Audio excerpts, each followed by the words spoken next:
وأن محمدا عبده ورسوله لا نبي بعده والصلاة والسلام على أشرف الأنبياء والمرسلين محمد وعلى آله وصحبه أجمعين ولا حول ولا قوة إلا بالله أما بعد. Nah, ikhwani fillah wa fiddin, azanillahu wa iyyakum. Kita kembali berkumpul untuk mengkaji kitab Al-Mumti' fi Syarh Al-Ajurumiyah dari Al-Lafahu Syekh Abu Anas Malik bin Salim bin Matar Al-Mahdari rahimahullah ta'ala. Dan kita sampai pada pembahasan hal. Materi sudah selesai, namun kita masih menyisakan tentang i'rab serta tamrin. Untuk contoh-contoh i'rab, al-muallif contoh saja. Yang pertama, beliau menukil ayat wa khuliqal insanu dha'ifan, dan manusia diciptakan dalam keadaan lemah. Maka pada kalimat ini dha'ifan halun mansubun wa alamatun nasbihi al-fatha adh-dhahirah ala akhirih. Ya, dha'ifan adalah halnya. Kemudian sahibul halnya itu adalah al-insan. Ya, dha'ifan menjelaskan keadaan insan. Kemudian yang kedua, anzala ilaikumul kitaba mufassala. Dan dia, ya Allah, menurunkan kepada kalian Alkitab Al-Quran yang mufassalan, dalam keadaan terpisah-pisah atau berangsur-angsur.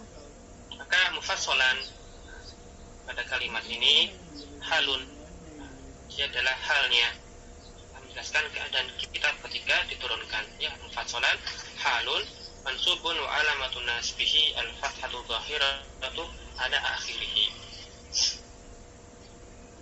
Kemudian yang ketiga, contohnya adalah ilaihi marji'ukum jami'an, dan hanya kepadanya tempat kalian semuanya kembali. Tempat kembali kalian itu kalian dalam keadaan semuanya, seluruhnya. Maka isim mansub pada kalimat tersebut itu jami'an, menjelaskan keadaan kalian di tempat kembali tersebut, ya, atau manakala kembali kepada Allah Subhanahu wa taala. Maka jami'an ialah halnya, ya, halun mansubun wa alamatun nasbi al-fathah dhahiratu ala akhirih.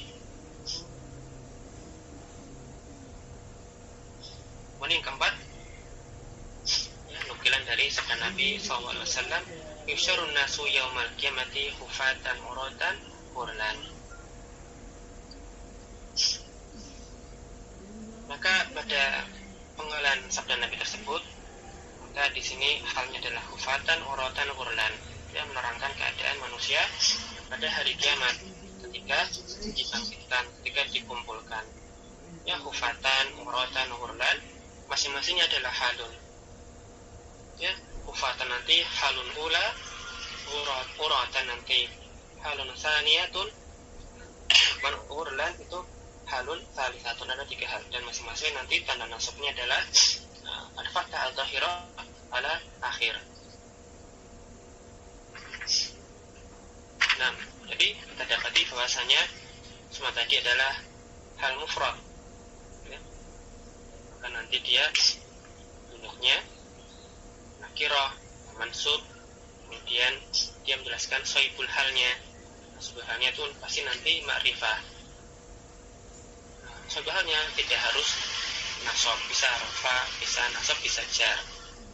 Yang penting dia ma'rifah. Kemudian antara hal dengan sahibul halnya nanti sama dalam hal jenis maupun jumlahnya. Nah, ya, ini hal, contohnya hal-hal mufrad semua. Meskipun nanti kadang juga hal itu bisa berupa susunan kalimat, ya, hal ghairu mufrad, hal jumlah yang kemarin kita baca pada catatan kaki. Kita tamarin, kita masuk ke latihan-latihan. Asal awal ainil hala wa sahibaha fil ayati taliyati. Tentukan hal serta sahibul halnya pada ayat berikut ini. Yauma idzin yasdurun nasu ashtatan. Pada hari itu manusia keluar ashtatan, ya, tercerai-berai. Kemudian wa ma umiru, tidaklah kami diperintah illa liya'budullaha, melainkan kecuali untuk beribadah kepada Allah mukhlisina, dengan ikhlas.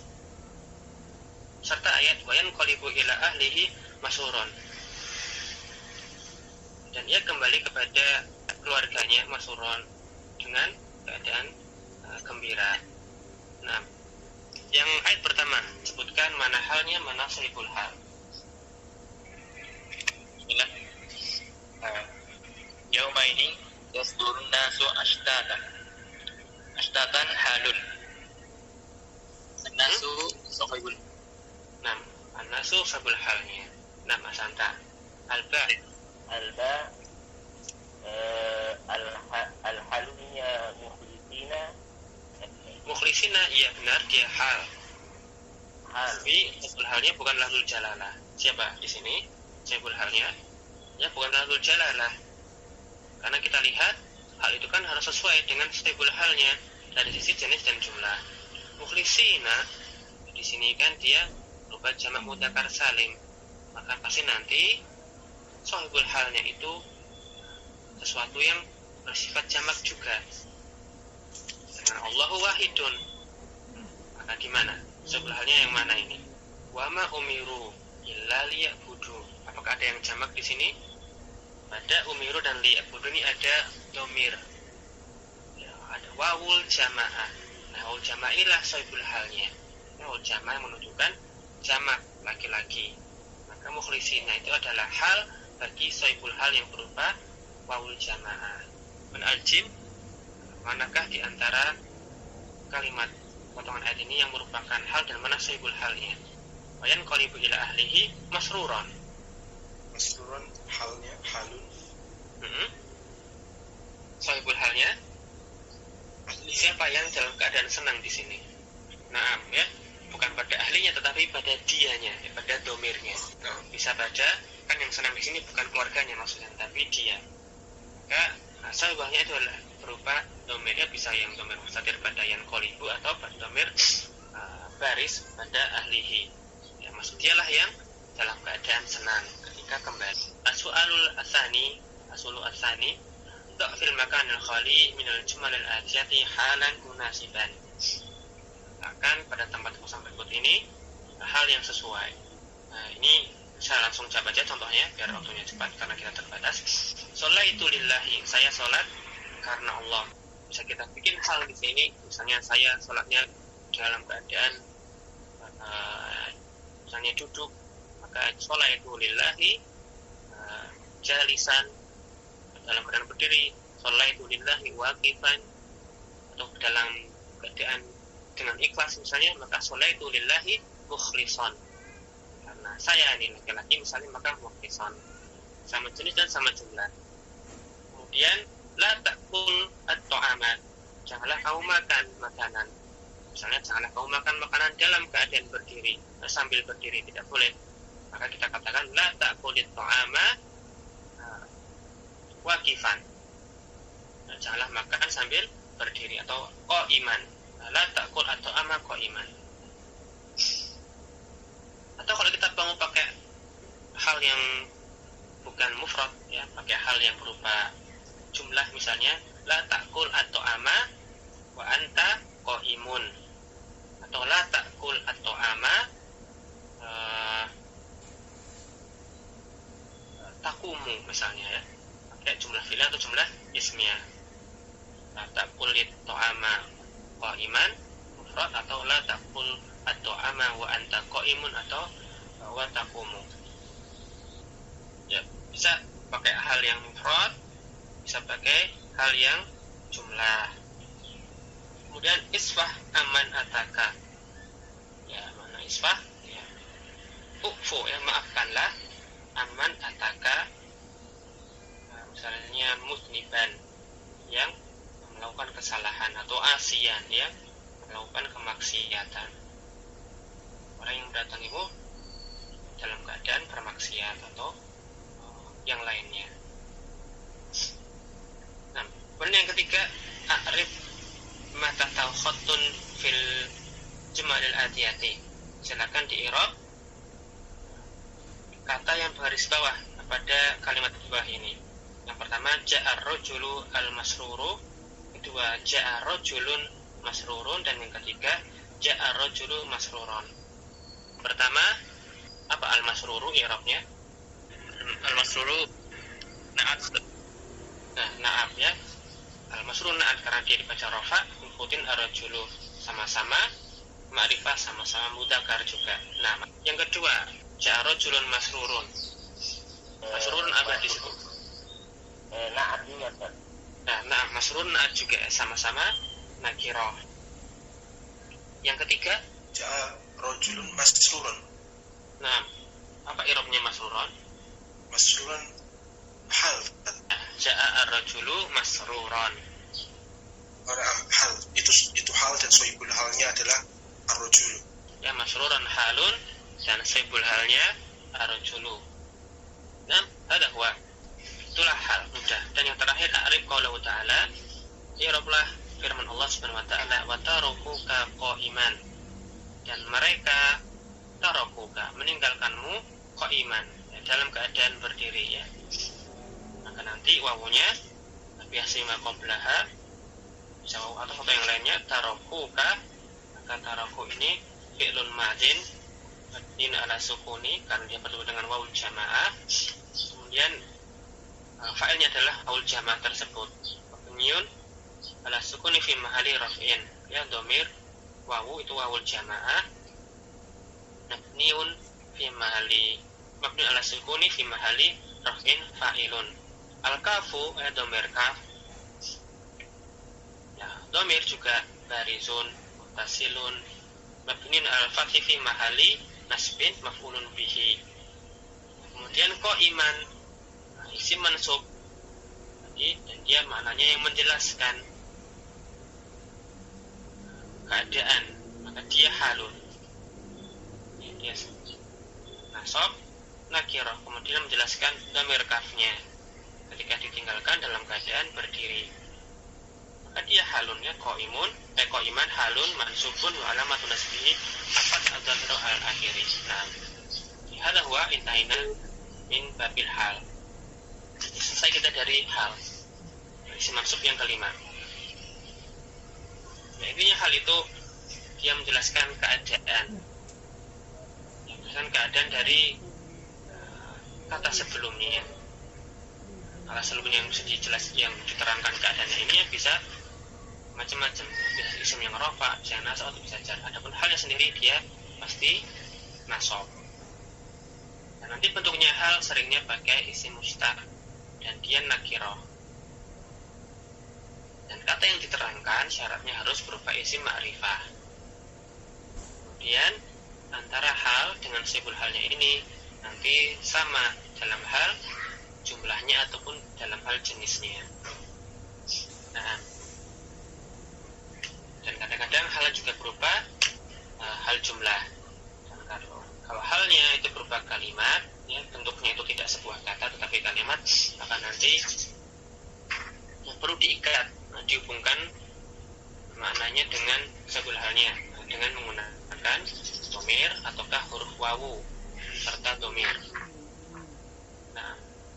Nah, kita masuk ke bab yang ke-6 dari isim-isim mansub. Musannif yaitu Ibnu Ajurum rahimahullah taala berkata, bab tamyizi, bab tentang tamyiz. At-tamyizu huwa ismul mansubu. Namanya adalah isim mansub.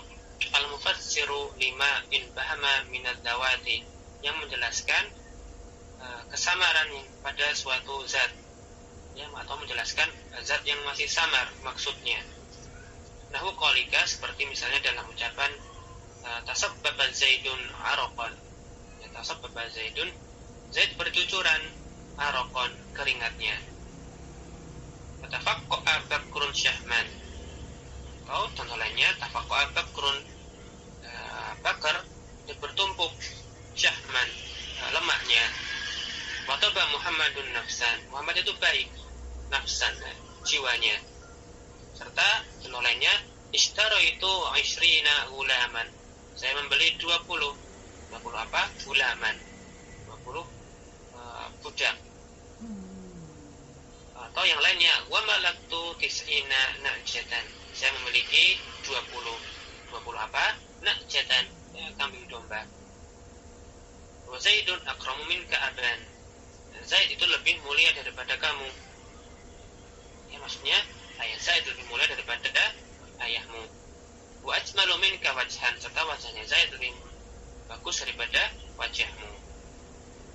Ya, Zaidun akramu minka aban, Zaid itu lebih mulia daripada kamu, apanya? Aban, ayah. Ajmalu minka wajhan, lebih bagus daripada kamu, apanya? Wajhan, wajahnya. Nah, itulah tamyiz. Isim mansub menjelaskan kesamaran yang ada pada suatu zat, suatu perkara. Asyarhu, penjelasan tentang at-tamyizu. At-tamyizu ta'rifuhu, definisi tamyiz kata pensyarah, huwa ismul mansubu al-mufassiru lima stabhama min adzawati awin nisabi. Tamyiz adalah isim mansub al-mufassiru yang menjelaskan istabhama min adzawat, ya, kesamaran yang ada pada min adzawat. Adzawat jamak dari dzatun. Atau an-nisabi, atau nisbah-nisbah, penyandaran-penyandaran. Dia kata pensyarah di sini, tamyiz itu adalah kata yang menjelaskan kesamaran pada suatu zat atau juga pada suatu penyandaran kalimat.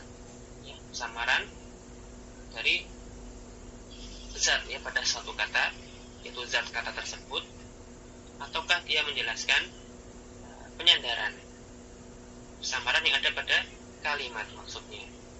Ya, dia bisa menjelaskan kesamaran zat atau dia menjelaskan kesamaran yang ada pada penyandaran kalimat. Misaluhu, contohnya, beliau mengambil dari contoh mu'allif, ishtaraitu 20 gulaman, serta toba Muhammadun nafsan, saya membeli 20 budak, atau saya Muhammad itu bagus nafsan, jiwanya. Maka i'rabnya, i'rabuhu ulaman tamyizu dzatin. Nah, ulaman adalah tamyiz dzat.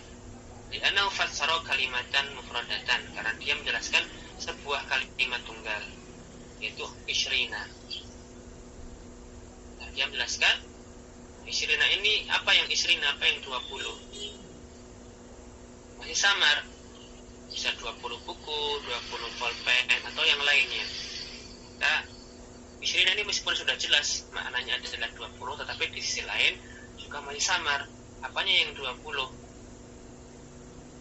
Maka didatangkan kata setelahnya, yaitu gulaman. Isyrina gulaman. Nah, gulaman inilah tamyiz zat, tamyiz yang menjelaskan suatu zat atau kata tunggal. Ya, makna dari zatnya isyrina itu apa? Ya, namanya tamyiz zat. Kemudian nafsan, tamyizun nisbatin.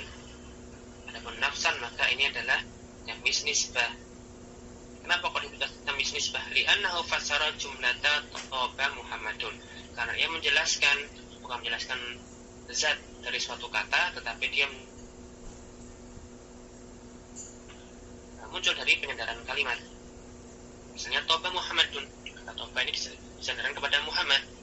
Muhammad itu baik.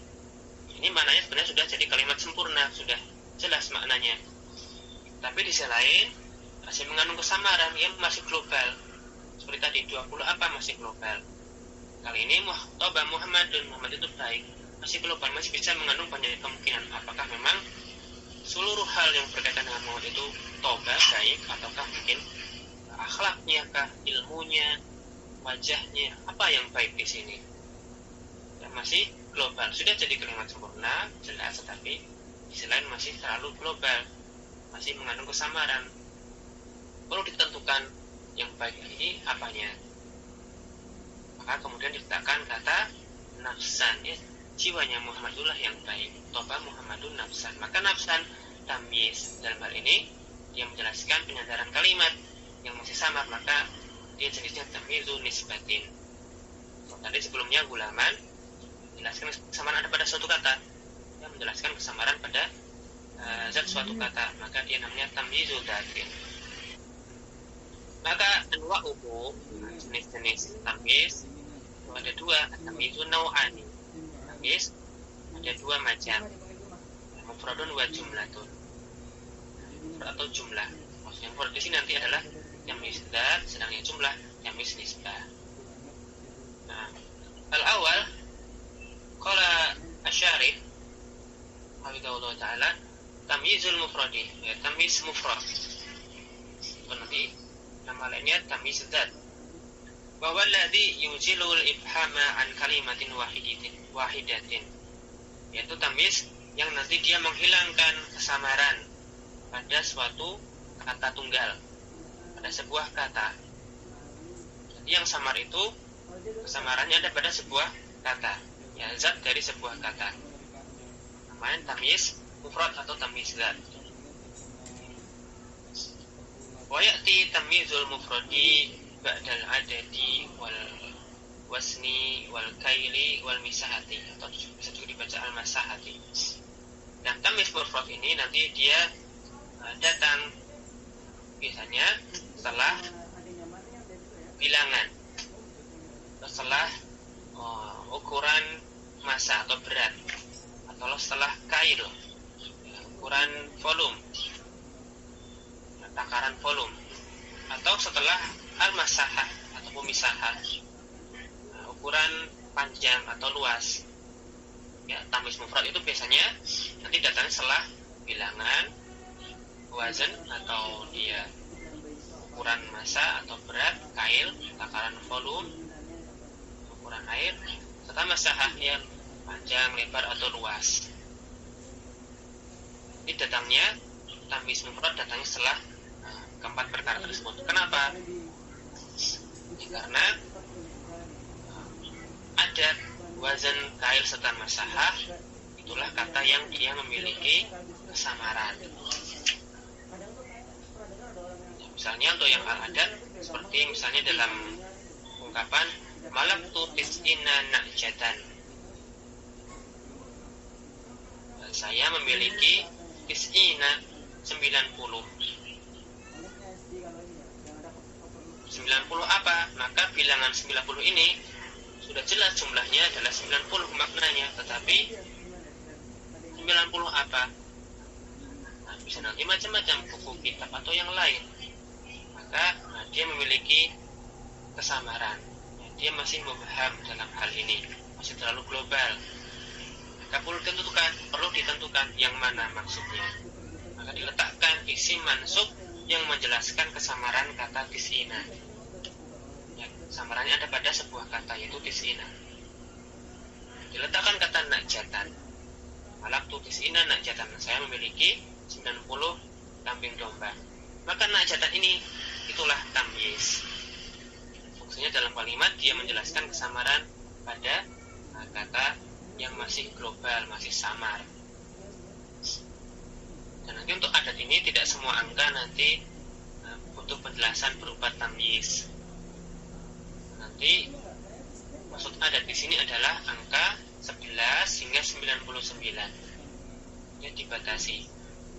Nanti tamyiz isim mansub yang menjelaskan kesamaran tadi itu datang setelah angka. Angka di sini maksudnya angka 11 hingga 99. Nanti ya angka yang lainnya maka nanti juga sama, dia mengandung kesamaran tetapi penjelasannya tidak menggunakan tamyiz. Itu yang lain dipakai mudhof ilaih. Jadi tidak kita katakan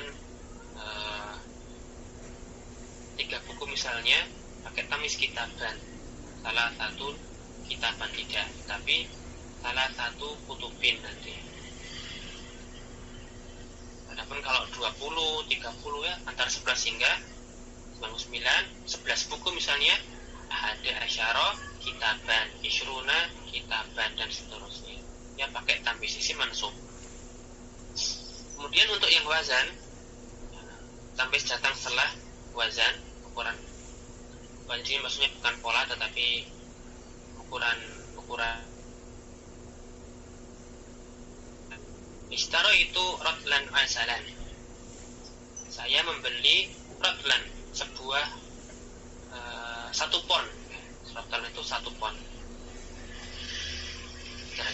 2,5 kilo. 2,5 kilo apa? 1 pon apa? Asalan, madu. Karena kalau dikatakan saya membeli 1 pon, kemudian berhenti, maka ya sudah jelas ukurannya segitu. Tetapi apa? Zatnya itu apa? 1 pon apa? Butuh tamis, maka kita letakkan asalan sebagai tamisnya. Saya membeli 1 pon asalan, 1 pon 2,5 kilo madu. Atau al-kail misalnya, datang setelah ukuran volume. Misalnya tasaddaqtu bisa'in tamron. Saya bersedekah bisa'in dengan 1 sok. 1 sok apa? Tamron. 1 sok kurma. Saya bersedekah dengan 1 sok kurma. Atau yang masaha. Tamis itu datang nanti menjelaskan masaha. Maka datang setelah ukuran panjang atau luas. Misalnya dalam kalimat, kalau di cetakan saya, hada shibrun ardon. Hada shibrun ini adalah sejengkal. Shibrun. Ya, sejengkal kita paham maksudnya sejengkal sudah jelas, tapi di sisi lain juga masih samar, masih terlalu umum. Perlu ditentukan apa yang dimaksud sejengkal di sini. Nah, kita katakan yang dimaksud adalah tanah, maka hada shibrun ardon, sejengkal tanah, sejengkal bumi. Maka ardon ini adalah tamis bagi kata shibr. Ya. Nah, jatan, asalan, tamron, dan ardon di sini datang pada kalimat sebagai tamis. Dia menjelaskan kesamaran yang ada pada sebuah kata sebelumnya, ya. Kesamaran zat pada sebuah kata. Isina, rotlan, so, serta shibr ini masih global, maka perlu ditentukan, perlu dibedakan dengan yang dimaksud apa. Nah, tadi pada contoh yang dibacakan, tadi kalau kita zarok tu padanan komhan. Nah, saya menanam 1 hektar. 1 hektar apa yang ditanami di situ? Komhan, ya, gandum. Nah, maka komhan di sini adalah tamisnya. Demikian bisa kami sampaikan. Insyaallah kita lanjutkan pada pertemuan mendatang. Nafana wa iyyakum bima qad qara'na wa tarsna fi hadzal nahar. As'alukum syukran jazakumullahu khairan ala ihtimamikum. Subhanakallah bihamdik asyhadu alla ilaha illa anta astaghfiruka wa atubu ilaik. Wassalamualaikum warahmatullahi wabarakatuh.